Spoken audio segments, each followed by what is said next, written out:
काहे के रिश्ता बनल काहे के नाता, काहे के रिश्ता बनल काहे के नाता।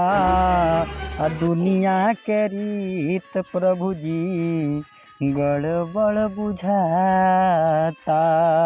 दुनिया के रीत हरि जी गड़बड़ बुझाता। प्यार का वो परिंदा रुका है कहाँ, प्यार का वो परिंदा रुका है कहाँ। कैसे दिल को बताऊं प्यार में किसे क्या बताऊं, प्यार में किसे क्या बताऊं। मेरे भाई एक लाइक सब्सक्राइबर कर दीजिए।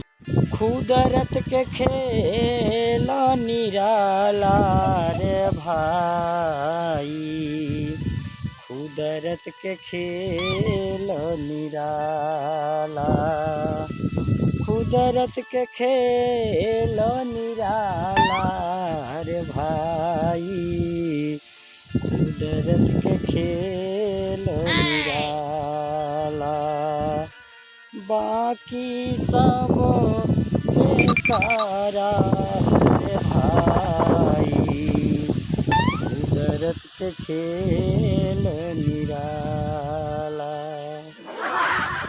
ए दो विधा बुझाला हो, अरे दो विधा बुझाला, पति परिणामवा सती के दो विधा बुझाला। अरे धरी जो अरे सारी दौरी बिन बिन रहिया में चोरी के बेचो करे तारी और पे हम दे तला 2000 में वो दौरी अब कहाँ पिना था। अरे सही बात करे, सारा प्लास्टिक का जमाना नहीं बा। अरे बाबू एक हमारी दिन लिए 2000 नहीं ले रही है, 2.5 रुपया कम में ले ली है। ठीक बा नू, ठीक बा, ठीक बा ना। 2.5 रुपया और मंदिर बा 2.5 रुपया दे लेकी खाली दे दूसरे के ना दे 2.5 रुपया में 2000 के सामान 2.5 रुपया में देगा। भुला गई। अच्छा चलो चलो हमारा के दे दिए बाबू। देख लीजिए भाई लोग डिजाइन कितना अच्छा है।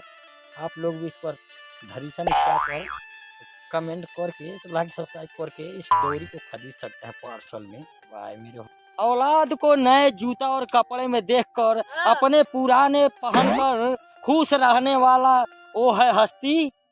कौन है वो हस्ती? पता है? हाँ वो है पिता। वाह वाह सही आंसर भाई। अपने वो खुश रहता है अपने लड़कों को देखकर खुश रहने।